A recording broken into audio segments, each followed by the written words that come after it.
Unaware of the impending tempest, Black Hotel owner Mason Wallace is ejected from his own property. The staff decides whether he belongs there based just on his appearance, not understanding the system that permits such injustice to flourish or the twist that would alter their lives. Not only will the truth change their destiny, but it will also change the fundamental basis of the discrimination they support. Even people who believe they have seen it all will be shocked by what comes next. We're getting closer to change with each step you take. Mason Wallace was standing at his hotel's entryway. Instead of depending on reports, he made the decision to personally observe his employees' behavior today. For him, staying in the shadows was essential since it gave him a better view of the situation. The hotel was immaculate. The chandeliers glittered, the marble floors glistened, and the front desk workers looked professional. However, Mason was aware that looks were not necessarily indicative of the true circumstances. He had no obvious indications of his high rank and was dressed modestly in trousers and a blazer. Mason may have appeared like a typical visitor to many, and that was exactly what he wanted. He had the chance to see how the employees engaged with the visitors. Despite the lobby's seeming calmness, Mason couldn't get rid of his uneasiness. Having encountered bigotry and prejudice on numerous occasions throughout his life, he pondered whether it would occur in his own hotel. As Mason approached the front desk, the receptionist, John, a young man, barely acknowledged him. Waiting for a greeting became uncomfortable in the prolonged silence. Finally, John glanced up, annoyance evident on his face. In a flat tone, without bothering to smile, he asked, "Can I help you?" Immediately, Mason sensed a shift in the atmosphere. It was the feeling of being judged not by merit, but by appearance. Maintaining his composure, Mason asked about available rooms, though he already knew the answer. He simply wanted to see the reaction. John barely glanced at the computer screen, not bothering to properly check the system. "Sorry, all rooms are booked," he replied curtly, turning to another staff member as if Mason no longer existed. Standing his ground, Mason suppressed his inner frustration. This was a familiar scenario. His appearance and modest clothing immediately placed him in the undesirable category. He knew this wasn't a coincidence and decided not to leave, but to let the situation play out further. Mason remained at the desk, despite the cold reception. The disappointment inside him grew, but he had experienced this kind of treatment before. He wanted to test the limits of the staff's prejudice. Staying calm, he repeated his request. "Could you please check my reservation? I booked a room in advance." John, visibly annoyed that the guest hadn't left, sighed impolitely as he began checking the reservation.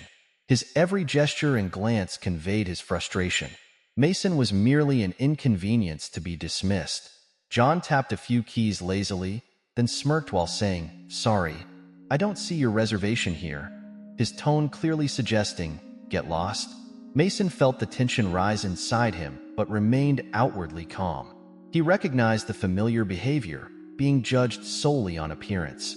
John didn't even try to hide his contempt, but Mason wasn't about to back down. He gently asked the receptionist to check again. John rolled his eyes, showing just how much the request annoyed him. Anna, another staff member, overheard the conversation, glanced briefly at Mason, then whispered something to John and stepped back. "Maybe we should just kick him out," she whispered, loud enough for Mason to hear.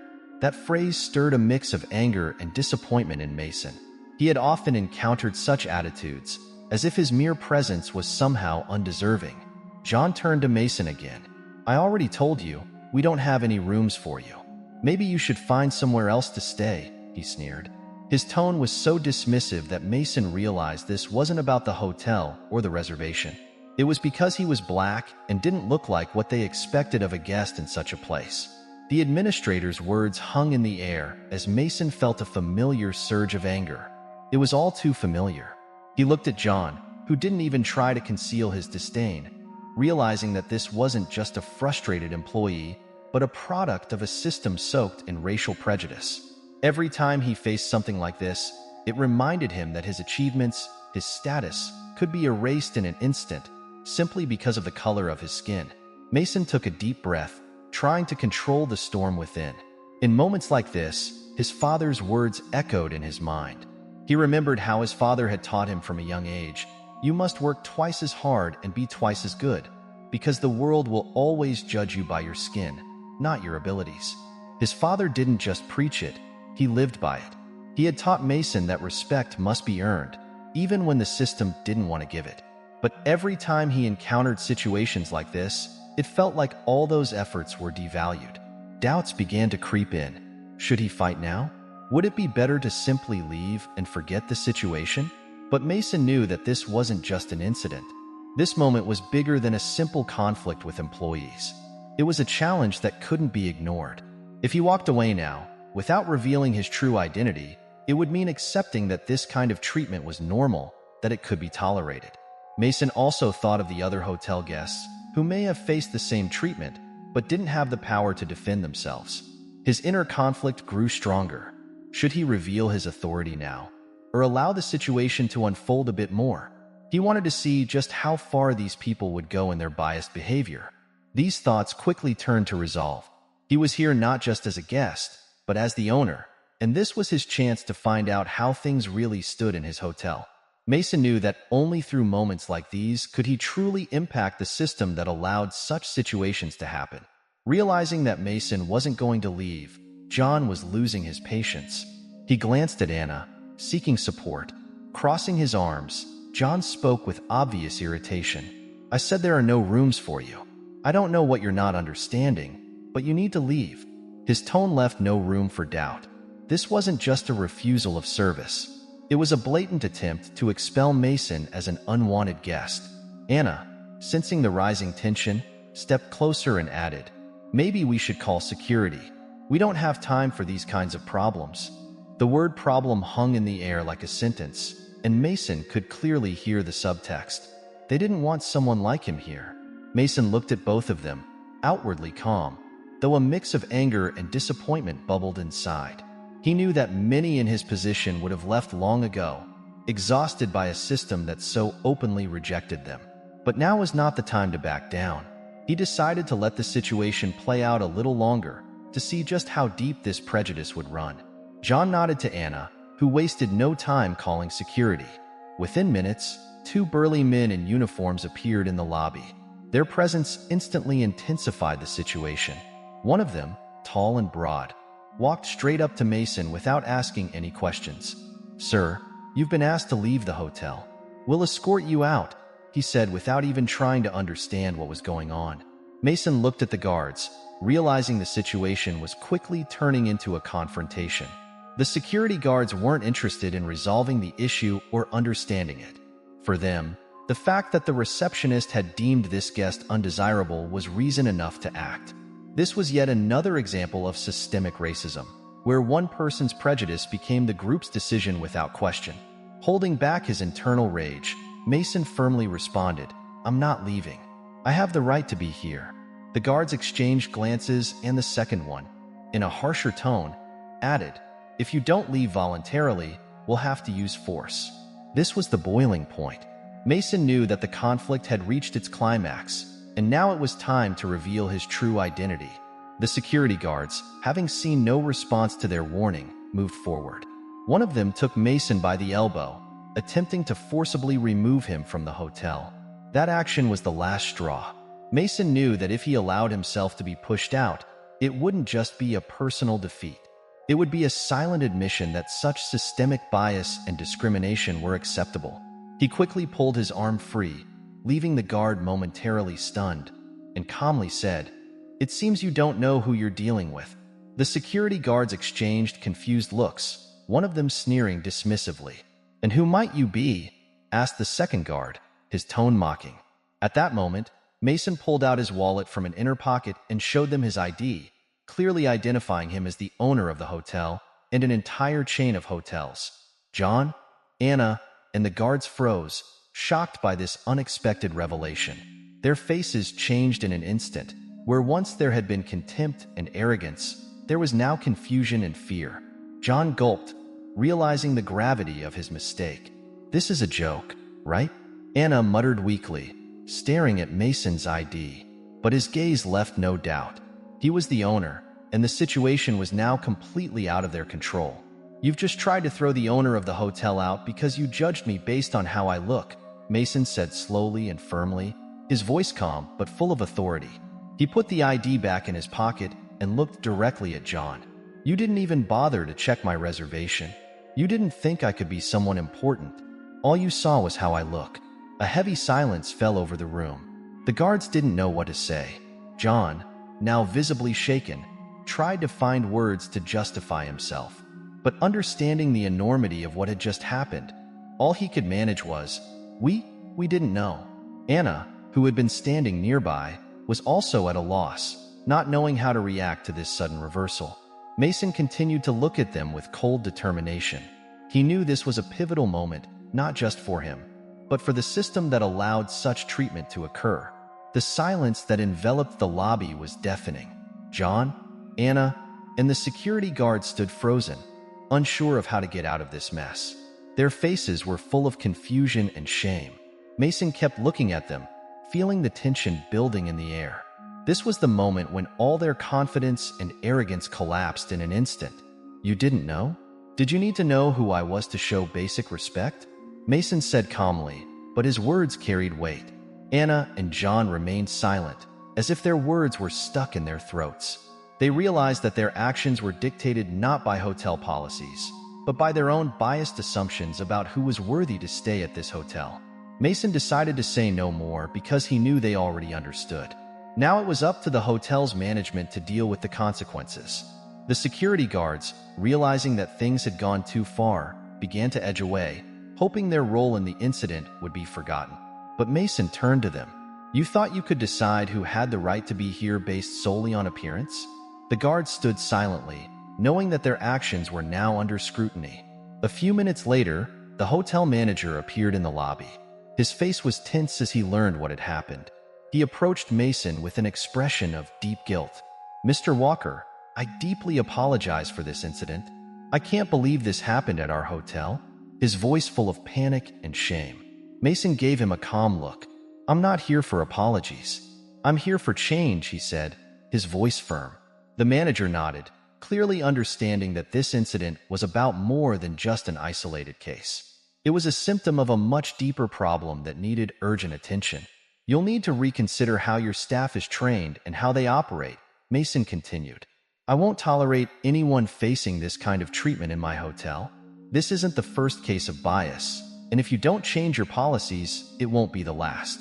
The manager sighed and, bowing his head slightly, quietly replied, We'll review all our procedures and conduct special training for the staff. This will never happen again. Mason nodded in agreement, but deep down he knew that words were one thing and real change was another. He understood that this incident had to serve as a lesson not only for these employees, but for the entire system that allowed them to think such behavior was acceptable.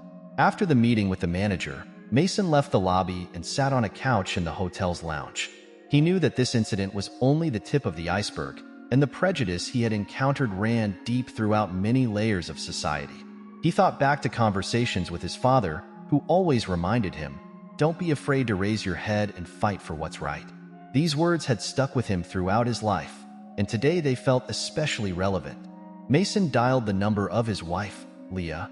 Her support had always been his most important resource in difficult moments. When she answered, there was concern in her voice. Are you okay? I know you didn't just check the hotel today for no reason. Mason briefly told her what had happened, and she listened silently, understanding that this wasn't just another workday.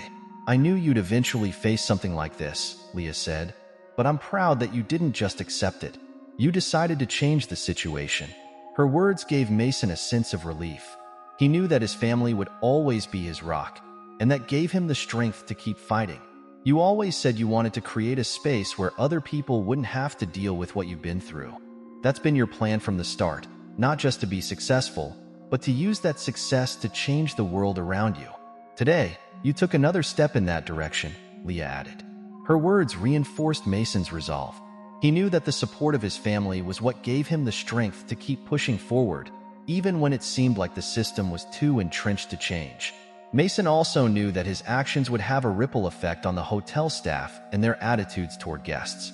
He hadn't just exposed their bias, he had given them a lesson that could change their way of thinking. After the call with Leah, Mason reflected on the community he grew up in. His family and friends had always supported him on his journey to success, and that community was an important part of his life.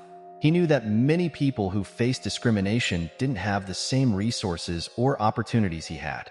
This strengthened his resolve to use his position to fight for those who couldn't defend themselves. This hotel incident reminded Mason that the work was far from over. His family's and community support would always be his foundation in the fight for justice and equality. He knew that many challenges lay ahead, but now he felt an even greater responsibility to continue pushing for change in a system where bias had become the norm. Mason rose from the couch and looked around. The entire situation had forced him to think beyond his personal experiences. This case had become a symbol of the systemic injustice that many Black people face every day, whether in hotels, at work, or in public spaces. Mason understood that his goal was not just to punish those at fault, but to change the system itself. He noticed how Anna and John, still shaken, exchanged confused glances, unsure of what to do next. Mason approached them. "This wasn't just a mistake. You acted based on biased assumptions, but now you have a chance to learn something new," Mason said calmly, without raising his voice, but his words carried a significant weight. Anna nodded, while John still looked embarrassed. Mason knew that change wouldn't happen instantly, but this lesson was crucial for both of them. He turned to the hotel manager, who was standing nearby, and firmly stated, "I expect this place to become an example for other hotels. It's not enough to conduct staff training. You must build a culture where situations like this are simply impossible. I want to see these changes, and I will personally follow up." The manager nodded, realizing that this incident was not just a one-off case. It was a reflection of deeper systemic issues that needed to be addressed at the core. This wasn't only about his reputation as a manager, but also the future of the hotel itself. Mason understood that his mission wasn't limited to resolving this situation. This moment had to serve as an example of how to treat guests, no matter their appearance or social status. He knew that many more challenges awaited, but taking this first step was crucial. It wasn't enough to make people think. He needed to change the system that allowed such incidents to happen. As Mason left the hotel, he sensed this was more than a personal victory. Each small step and confrontation brought him closer to his ultimate goal, a world where respect and dignity are fundamental for all, regardless of skin color. This day served as a potent reminder that although the pursuit of justice is a protracted and challenging one, he was able to bring about the reforms that many others, not just himself, needed with the help of his family, community, and own willpower. Mason left the hotel in this manner, understanding that this was only the start of a much longer path toward equality and justice. Thanks for watching, and don't forget to share your thoughts.